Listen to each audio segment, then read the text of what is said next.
இது காடு வெட்டி குரு அவர்களுடைய ஒரு பெரு வரலாறு, வீர வரலாறு. அவர் வரலாறு ஏன் எடுக்கணும் அப்படின்னா, நான் எதையும் உங்கள்கிட்ட மறைக்க தயாராக இல்லை.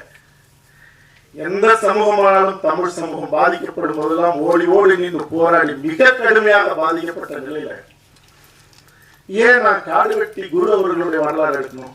ஆட்டோ சங்கர் வன்னியர் இல்லை, வீரப்பன் வன்னியர். ஆட்டோ சங்கர் எடுக்கும்போது நான் சாதியாக பார்க்கப்படலை. அனிதா வீட்டுல போராடும் போது இன்னைய வரைக்கும் என் மேல மட்டும் வழக்கிருக்கிற நிலையிலும் என்ன சாதியா பார்க்கப்படலை. தேவர் கல்லூரியில தென்காசியில போய் மீட்டு எடுக்கும் போது எல்லா சமூகத்தையும் சேர்த்து என்ன பார்க்கல. தூத்துக்குடியில 4 என் சக குடி பழையர்களை வெட்டி சாய்ச்ச அந்த நிலையில அங்க அவர்களுக்குரிய குலதெய்வத்தை அந்த சாமிக்கு அடிக்கல் நாட்ட நான் போகும்போது அதிகாலை 6 மணிக்கு தூத்துக்குடி விமான நிலையத்தில் கைது செய்யப்பட்டான். அப்ப கூட என்ன சாதியை பார்க்கல. ஆனால் ஒரு சமூகம் நேர்மையற்று பாதிக்கப்படும் போது, அது நான் பிறந்த சமூகமாக இருக்கும்போது ஒரு திரைப்படம் வருது.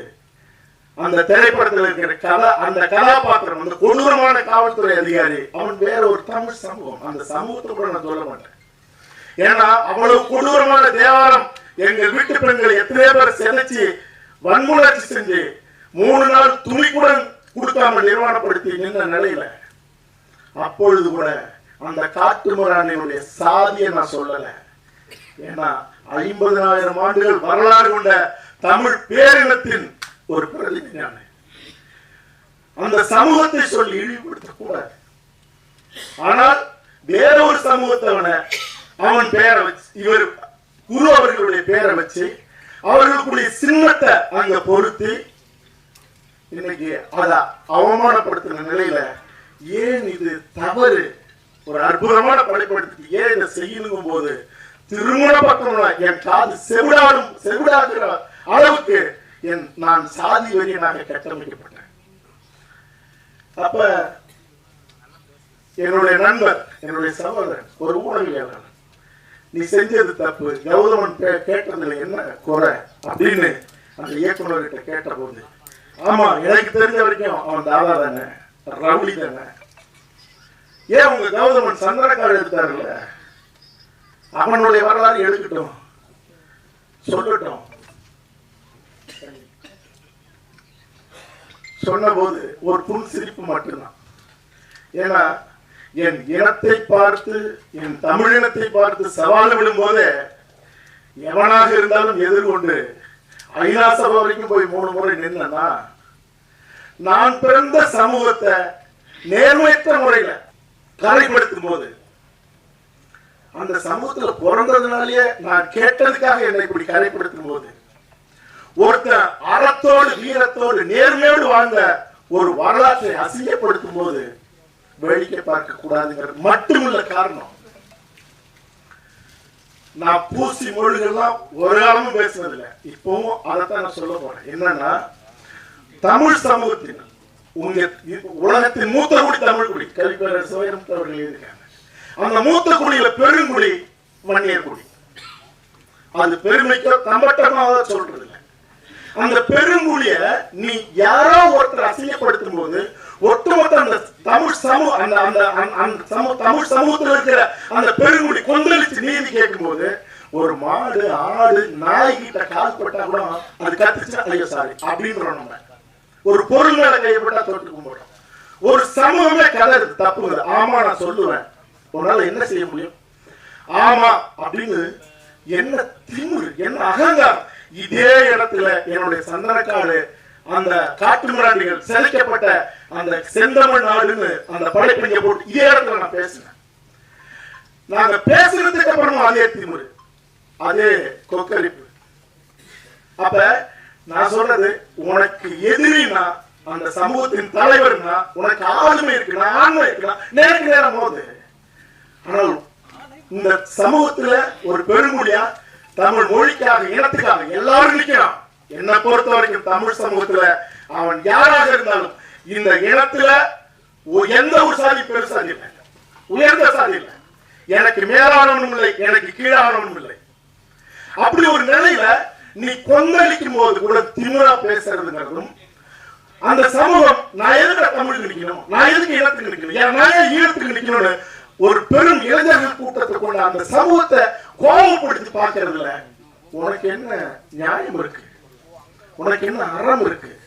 இன்னும் சொல்ல போனா இதற்கெல்லாம் மூல காரணமாக இருக்கிற ஆள் நீ தமிழனே இல்ல, என் மொழிக்கும் இனத்துக்கும் சம்பந்தம் இல்லாத நீ எங்கேயோ ஒரு பின்புலத்துல இருந்து நீ சொல்ற.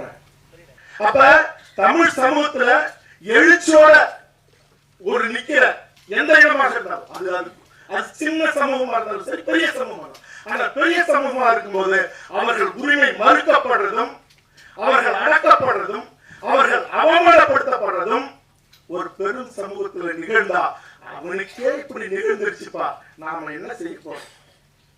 ஒண்ணும் செய்ய முடியாது. இப்படியெல்லாம் அடங்கி கிடக்கணும், அடிமையா கிடக்கணும் அப்படிங்கிற நிலை இருக்குல்ல, அது வன்முறைகளுக்கு எல்லாம் மேலான வன்முறை. அப்ப நீங்க தவறும் செஞ்சுட்டு அதுக்கு மேல திமுறா நிற்கும் போது உனக்கு பதிலடியும் கொடுத்தே தீரணும். என் மண்ணுல உனக்கு இவ்வளவு திமிர் இருக்குன்னா அப்ப இந்த மண்ணுல இருக்கிறவனுக்கு எவ்வளவு இருக்கும்? அது திமிரா இருக்கணும்னு அவசியம் இல்லை, ஆழமாக வீரமாக இருக்கணும். இந்த படம் என் இனத்தை, என் இனத்திற்குரியவர்களை தலைநிமிர்த்தும், என் எதிரிகளை 100% தலைமுடிய வைக்கும். அதுதான் படையாண்டமாக. சமுத்திரங்கள் என்னுடைய 30 வருஷ நண்பன். என்ன நண்பன் செய்யணும்? நான் வரேன், என்ன எதுவுமே கேட்கல, நீ தப்பா எடுக்க மாட்டேன். நான் சொன்னேன் இது சாதிய படமாக தெரியும், படம் முடியும் போது இது தமிழ் சாதி படமாக முடியும். ஏன்னா இங்க சாதிய மர மனிதனை நினைவு சொல்லிதான் இந்த மொழிக்கும் நிலத்துக்கும் சம்பந்தம் இல்லாத கூட்டம் 50 வருஷமா அடிமைப்படுத்த ஆண்டு இருக்கு. அதுக்காக சாதியை நான் நினைச்சு தூக்கி புள்ளின்னு சொல்லல, உன்னை மறக்க சொன்னவன் நீ என்ன சாதி அவனை கேட்கக்கூடாதுதான் அவன் உன்னை மறக்க சொன்னது. நீ சாதி எல்லாம் உன்னால எந்த காலத்தையும் மதத்தை விடு சாதி விடுன்னு அவனை விட்டுறாங்களா? எவனா கூட சொல்லுங்க, மதத்தை விடுங்க எவனா சொல்லுங்க, எவன் கேட்பான்? எவனுமே கேட்க மாட்டான். சாதி விடுங்கன்னு சொல்லுங்க, கை தட்டுவான். எந்த சாதியை விட மாட்டான். என்னன்னா எங்க மாமா வீட்டுக்கு சொந்த கல்யாணத்துக்கு போயிருந்தாங்க, அத்தை வீட்டுக்கு போயிருந்தாங்க, யாருக்கு பொண்ணு கொடுக்கறது எங்க சொல்றதுலதான் ஒருத்தர். அப்புறம் என்ன சாதி எங்க ஒழியாது? எங்க ஒழிச்சிங்க? நீங்க ஒழிக்க ஒரு காலமும் முடியாதுங்கிறது அது சாத்தியப்படுத்தலாம் ஒரு அறமான அரசு வரும்போது. ஆனால் ஏற்றத்தாழ்வு பார்க்கிற மனநிலையை அடியோடு வெட்டி வீழ்த்தணும். எனக்கு இவன் கீழானவன், எனக்கு மேலானவன் இருக்கக்கூடாது. அப்ப எல்லாரும் என் சகோதரன். இந்த படத்துல ஒரே ஒரு விஷயம் தான் நான் சொல்லிருக்கேன், உன்னையும் இந்த மண்ணையும் காக்கணும்னா ஒரு தாய் மக்களா நில்லுகிறாங்க இந்த படம். அது அவனுடைய அடையாளத்தோடு சொல்லியிருக்கேன். ஏன்னா எப்பவுமே எண்ணிக்கையில் குறைவானவர்கள் எப்பொழுதும் தவறாக நடக்கூடாது. அவனை ஒழிக்கிறா ஒழிக்க முடியாது. ஆனால் எண்ணிக்கை பெரும்பான்மை இருக்கிறவனுடைய மனசுல இருக்கிற அழுக்கை அகற்றாமல் இங்க ஒரு சமூக நல்லிணத்தை ஏற்படுத்தவே முடியாது. அந்த உண்மை தெரியாத எவனாவது நான் ஒழிக்கிறேன்னா எவன் ஒழிச்சான்? ஏன் 50 வருஷமா ஒழிக்கல? சாதிய மர மனிதனை நினைவு சொல்லி ஆட்சி அதிகாரத்தை எங்கிட்ட கொடுத்தா ஒழிச்சிருன்னு எவனை ஒழிச்சிருக்கான்? தமிழ் சாதி உரிமைகளை ஒழிச்சிருக்காங்க. இன்னும் ஏன் நம்ம இடஒதுக்கீடு கேட்கிறோம்? இன்னும் ஏன் சாதி வாரி கணக்கு எடுத்து நடத்த கேட்கிறோம்? ஏன் நடத்தல? நடத்த மாட்டேன். நீ யாருக்கு உனக்கு தெரிஞ்சிடும், எங்களுக்கு தெரிஞ்சிடும். அங்க உட்கார முடியாது. எல்லாருக்கும் தெரிஞ்சாலும் யாராருக்கு என்ன பங்கோ அந்த பங்கீடு நடக்காமல் தமிழ் சமூகம் அமைக்க முடியாது, உரிமை கிடைக்காது. அதற்கான அடையாளமாக தேவைப்படுற இடத்துல நான் சொல்லிக்கூட ஒழிய நான் அதுக்கு மேல விளக்கம் சொல்லணும்னு அவசியம் இல்லை. என்னுடைய பேரன்பிற்குரிய சகோதரர் சீமான் அவர்கள் எந்த ஒரு விடயமா இருந்தாலும் அது ராத்திரி 1 மணியா கூட இருக்கும். தமிழ் தேசியத்துக்கு ஏன் 2 சாதி? 2 கட்சி, தமிழ் பேரரசு ஒண்ணு, நாம் தமிழர் ஒண்ணு. அவருக்கு போது நீ ஆரம்பிச்ச எத்தனை திமுக கட்சி, திராவிட கட்சிகள், எத்தனை கட்சிகள்? தமிழ் இனத்தை காக்க, தமிழ் மண்ணை காக்க திசைக்கு ஒரு தலைவன் தேவை. திசைக்கு ஒரு தலைவனை தமிழ் சமூகம் உருவாக்காமல் ஒருத்த வீழ்ந்த எழுதணும். தேவைப்படும் போது எப்படி அப்பா அம்மாவுக்கு உடம்பு சரியில்லைன்னா ஒரு ஆபத்துனா அத்தனை பிள்ளைகள் ஒன்று கூடி நிற்கிறதோ அப்படி நிற்காமல் தமிழ் சாதிகளிலும் தலைவன் தேவை. இது இழிவாக கேவலமாக குதர்க்கமாக பேசுகிற கூட்டத்திற்கு அதை பத்தி நான் கவலைப்படல. அது அவசியமும் இல்லை. அது ஈழத்தனமான பிறவிகள். தன் சமூகத்திற்காக ஒவ்வொரு சமூகத்திலும் தலைவர்ந்தாங்க. அத்தனை தமிழ் சாதிகளும் ஒன்று சேர்ந்து நின்று தமிழீழத்தை இது என் நிலம், இது என் தாய் நிலம், இது என் தாய்மொழின்னு ஒன்று சேராம ஒரு காலமும் விடியல் கிடைக்காது. இன்னைக்கு உன்னை சாதியை பிரிச்சு வச்சுட்டு என்ன செய்யறான்? விலை கூட்டு வாங்குறா. இந்த சாதி நான் எடுத்துக்கிறேன் திமுக, இந்த சாதி அதிமுக நான் விலைக்கு வைக்கிறேன். என்ன ஈழத்தனம்? சாதியை ஒழிச்ச நீ சாதி தலைவர்கள் எல்லாம் விலை பேசுவாங்க, பொட்டி கொடுப்ப, சீட்டு கொடுப்ப, அப்புறம் தான் பிரிச்சு வச்சுறிய. அப்புறம் எங்களுக்கு சரி வாங்குறிய, ஆள விலைக்கு வாங்குறிய, அவனுக்கு பதவி கொடுக்குறியா? என்ன அயோக்கியத்தனம்? ஒரு குரல் எழுந்தது, கூட்டணி கூட்ட ஆட்சியில பங்கு வேணும்னு. இது இப்ப இல்ல, முன்னாடி எல்லா தலைவர்களையும் அடக்கிட்டாங்க. ஆட்சியில பங்கு கூட்ட என்னாவோ அவன் சமூகத்தை வளர்த்துட்டே இருப்பான். இப்ப என்ன, உனக்கு போட்டி வேணும், இங்க போயிரு. என்ன அயோக்கியத்தனம்? அது இனிமே நடக்க கூடாது, இனி நடக்காது. இது இந்த படம் தமிழ் சமூகத்தினுடைய பேராயுதம்.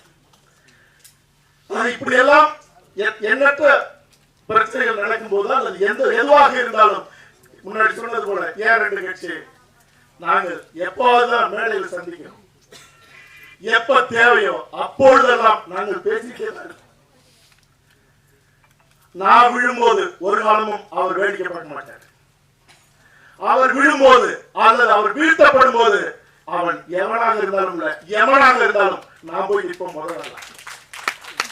இந்த தமிழ் சமூகம் விழும்போது தேவனா இறுதிய கைப்பற்றி